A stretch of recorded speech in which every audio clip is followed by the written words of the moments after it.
My son once told me I was too unpleasant to be seen at his wedding. His fiancée insisted that if I dared to appear, they would have me placed in a nursing home before the vows were exchanged. What they didn't know was that, yes, my body was failing me, but my spirit carried a truth worth millions.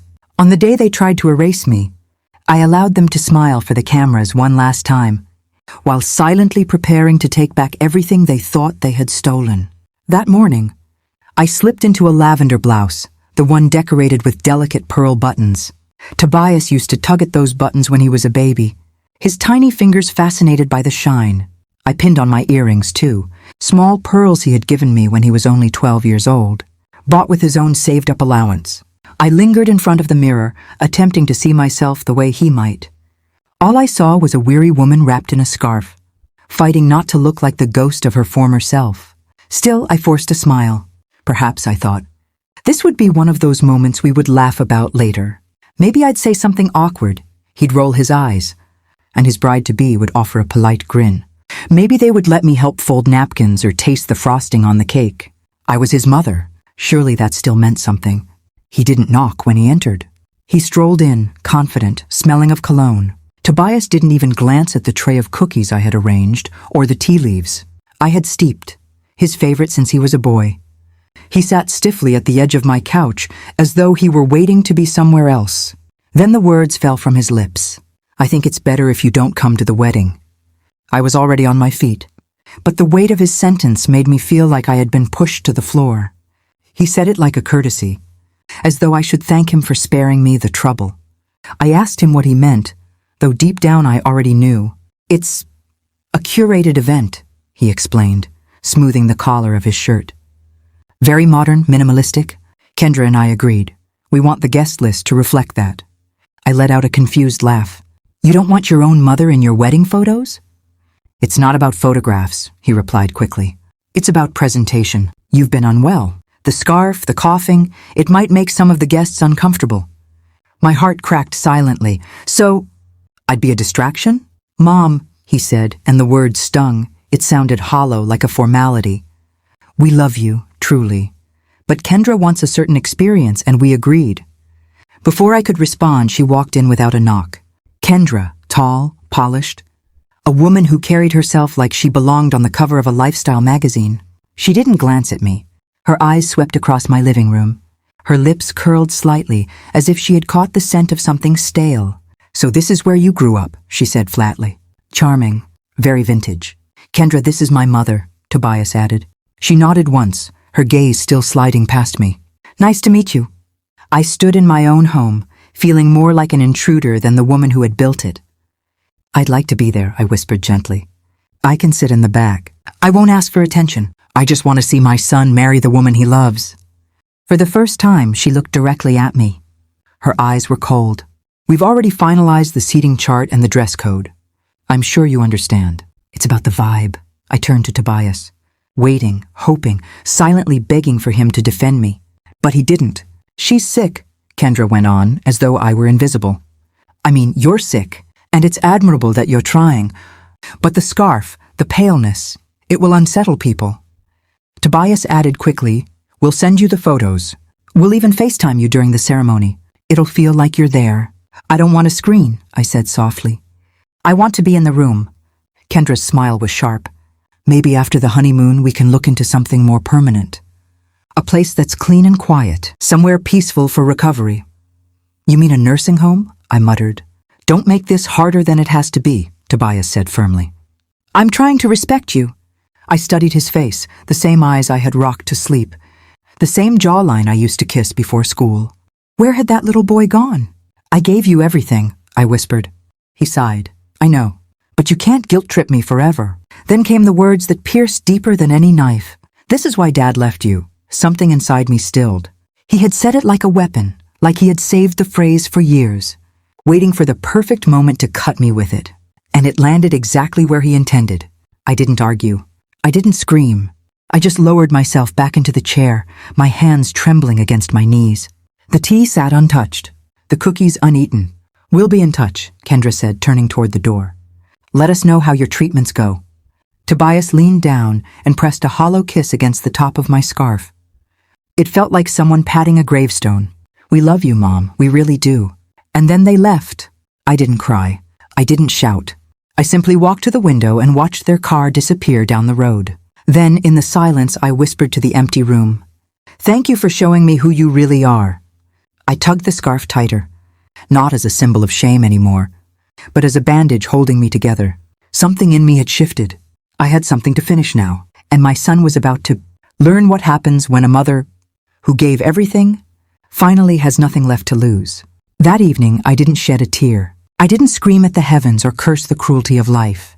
I simply sat in silence, wrapped in my faded flannel robe, the one I had owned since Tobias was still in high school. My frail hands rested in my lap, folded together like I was waiting for a prayer that never came. The lamps in the living room were still glowing, but the house felt darker than ever before, as though the walls themselves had heard every cruel word and were now keeping quiet, afraid to echo them back. My breathing was shallow, raspy from chemotherapy, but I hardly noticed. My eyes were fixed on the streetlight outside the window, flickering above the deserted road. That same streetlight once lit up the front steps where Tobias used to run after school, his backpack bouncing against his small frame, his stomach always rumbling, his voice full of stories about his day. That light had shone on laughter, on scraped knees, on the small moments of motherhood that made all the exhaustion worth it. Now it shone only on me, alone. His words replayed like a cruel symphony in my mind. "You'll ruin the photos. You'll make people uncomfortable. This is why Dad left you." The last one stung worst of all. Michael hadn't left because of me. He left because he was weak, because he wasn't strong enough to be a father, or brave enough to stand beside a wife whose body bore the stretch marks of motherhood and the fatigue of sacrifice. He left because he wanted freedom more than responsibility. But Tobias never knew that. I never told him. I protected him from the truth. I painted Michael as tired, not selfish. I told Tobias his father had been broken, not heartless. I gave him the illusion that perhaps, just perhaps, Michael had once loved him. It was the least I could do for my son, and yet Tobias had grown into the very image of the man. I shielded him from handsome, successful, but cold and unyielding. Slowly I rose from my recliner, my joints aching from the cold and the chemo. The silence of the house pressed against me, each step down the hallway sounding louder than it should, reminding me that there was no one else here. No husband, no son, just me and the echoes. In my bedroom, the bed was neatly made, the Bible still open on the nightstand where I had left it that morning. I walked to the closet and lowered myself onto my knees with effort, my bones protesting. At the bottom sat an old filing cabinet. I pulled open the drawer, shuffling through years of tax returns, faded certificates, forgotten documents, until I found the folder. The word "final" was written across it in bold black ink. My hands shook as I placed it on the bed and opened it. Inside were carefully stacked papers. My will, insurance policies, deeds to 3 rental homes, and bank statements that would surprise even me if I hadn't spent a lifetime collecting them. You see, I never lived extravagantly. I still clipped coupons from the Sunday paper. I still wore the same church shoes I bought in 1997. I still cut my own hair when I couldn't afford a salon. But little by little, year after year, I built something substantial. It started with the small inheritance I received from my aunt. I used it to buy a rundown duplex across the street when the elderly widow who owned it passed away. Her family didn't want the burden. I took the risk. I fixed it up slowly, rented it out, and soon there was extra money coming in. With that, I bought another property, then another, then years later I invested in a friend's small beauty salon. No one knew, not even Tobias. I always imagined the day I would surprise him. After my funeral, the lawyer would hand him a letter. "You always believed I had nothing. But I saved this for you, because I believed in your future." That had been the plan, but plans change. I stared at the signature at the bottom of the will. My name, Lorraine Elizabeth, and just above it, the name of my only beneficiary, Tobias. I reached into the nightstand drawer and pulled out a letter opener Tobias had once given me back when he was still a college student. It was golden, with my initials engraved in tiny script at the base. A gift from a boy who had once loved me, before he grew into a man who could discard me. With that letter opener, I tore the will in half, then into quarters, then into eighths. Each rip felt like breathing again. By the time I was done, the folder was empty, and my heart felt lighter than it had in years. The next morning, I picked up the phone and dialed a number I knew by memory. Monique Chambers, my oldest friend, my lawyer, my sister in all but blood. We had been 19 when we met. Young girls in choir robes, sneaking snacks and whispering about futures we thought would be simple. Decades later, she was still the one person I trusted with my soul. The phone rang twice before she answered, her voice groggy with sleep. "Lorraine, are you okay?" "No," I said, steady. "But I will be. Can you come by this afternoon? I need to rewrite my will." There was a pause on the other end. "Is this about Tobias? I assume he came to see you yesterday?" Silence. "He told you not to come to the wedding, didn't he?" I swallowed the bitterness. He said I'd ruin the aesthetic.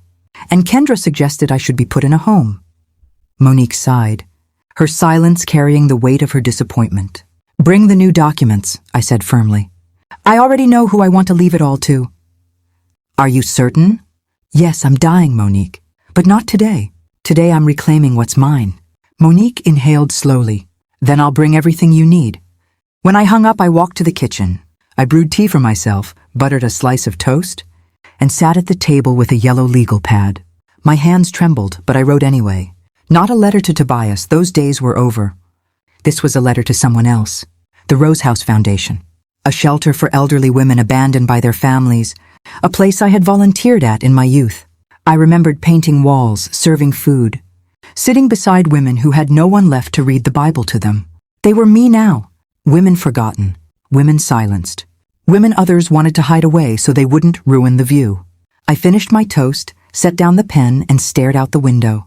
The sun was climbing higher, scattering the shadows. It felt like a new day, a new will, a new ending. This time, I was the one writing it. By the time Monique arrived that afternoon, I'd already cleared the dining table. I spread out every document like a soldier preparing for war. Bank statements, deeds, receipts, insurance papers. Each piece of paper was a testimony of decades of sacrifice, discipline, and quiet perseverance. When she walked in, dressed in her charcoal suit, her leather briefcase swinging by her side, she gave me a long look. A look only a lifelong friend can give. "You've lost weight," she said softly. "Cancer will do that," I replied with a humorless smile. She placed her hand over mine. Her skin was warm, grounding me, reminding me that not everyone in my life had turned cold. "You're sure about this?" I nodded. Tobias made his choice, and now I'm making mine. We sat together for hours, the afternoon sun drifting across the dining room as we worked through the details. Each clause, each adjustment, each decision carried more weight than the ink could hold. My estate was no fortune by the standards of the wealthy. But for me, an abandoned wife, a forgotten mother, it was everything. At one point, Monique paused, her pen resting on the page. "You're not even leaving him a token? Not a photograph, a letter, a reminder that you existed?" I shook my head. My voice was steady. "He wanted me erased from his life, so I'll give him what he asked for. Nothing." The words felt like ashes on my tongue, but they were true. Instead, we crafted a will that spoke of legacy, of compassion, of a story that stretched far beyond my son's indifference. The Rose House Foundation would receive everything.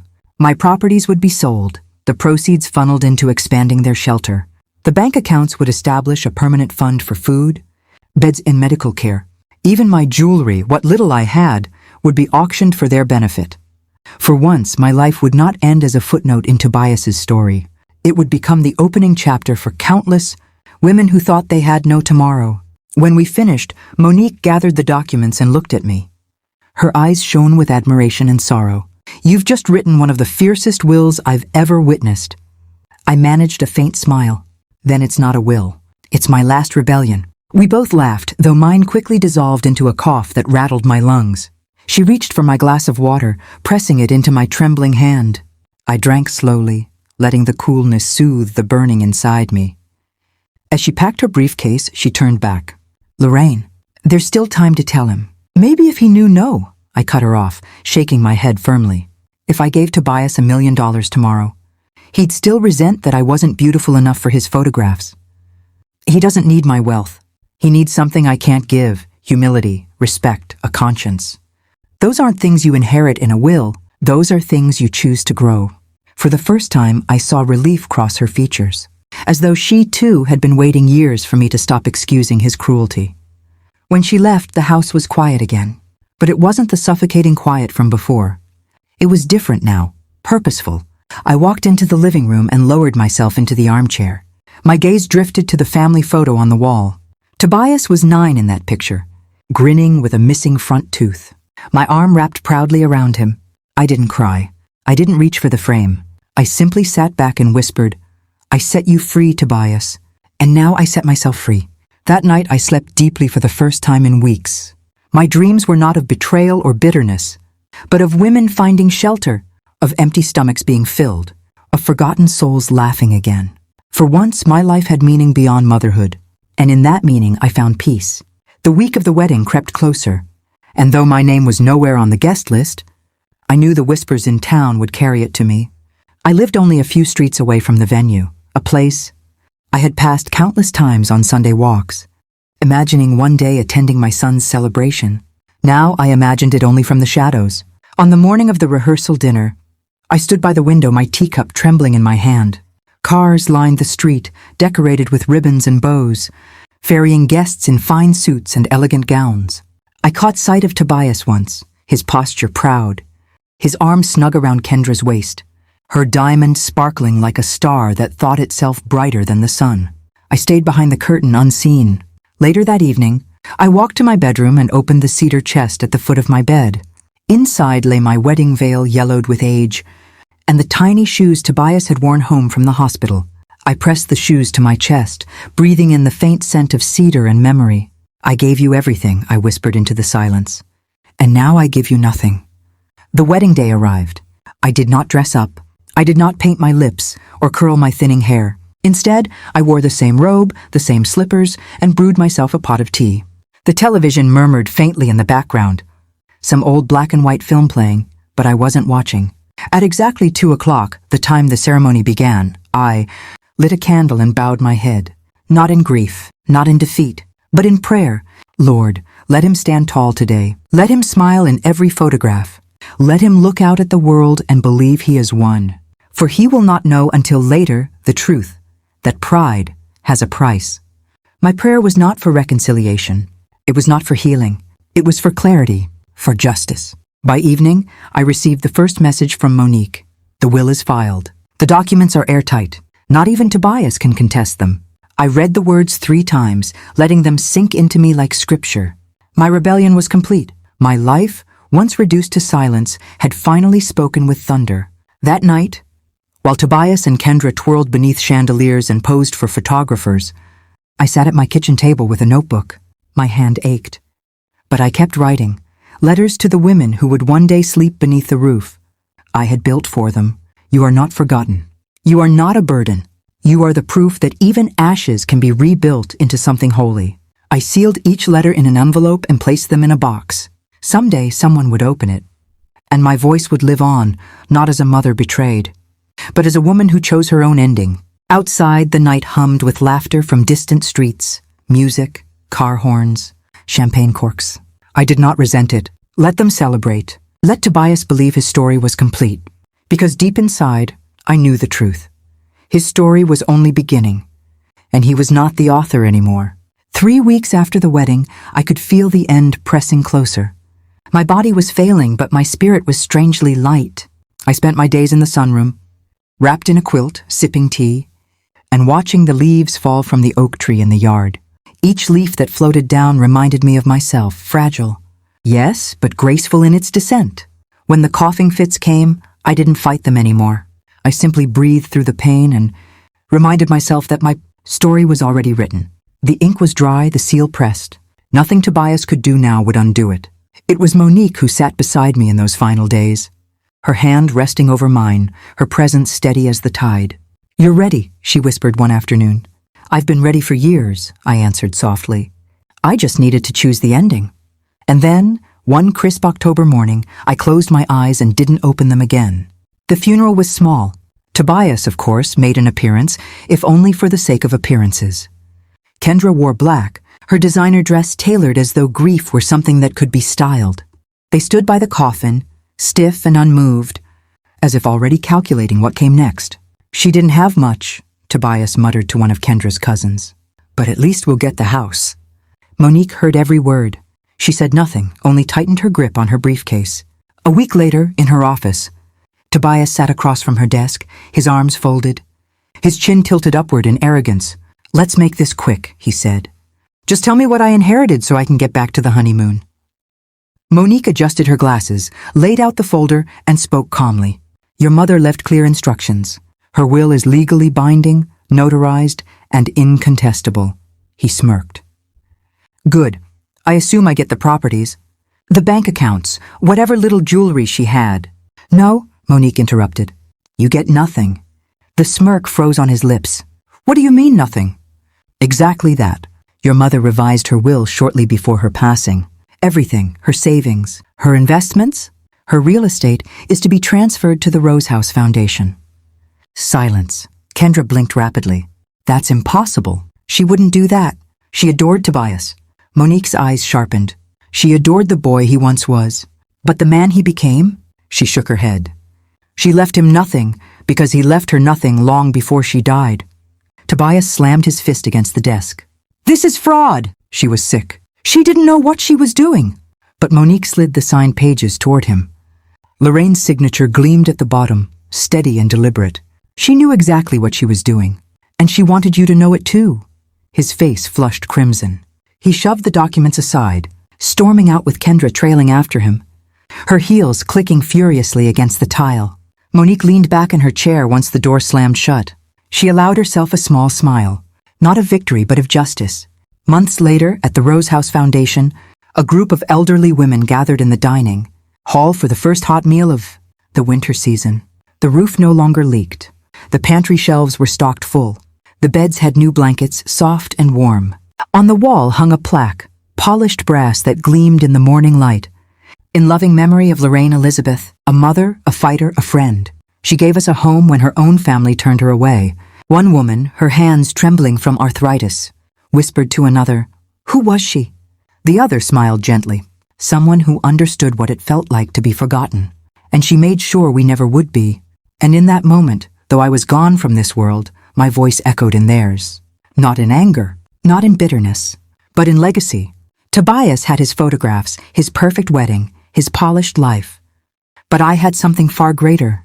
The last word,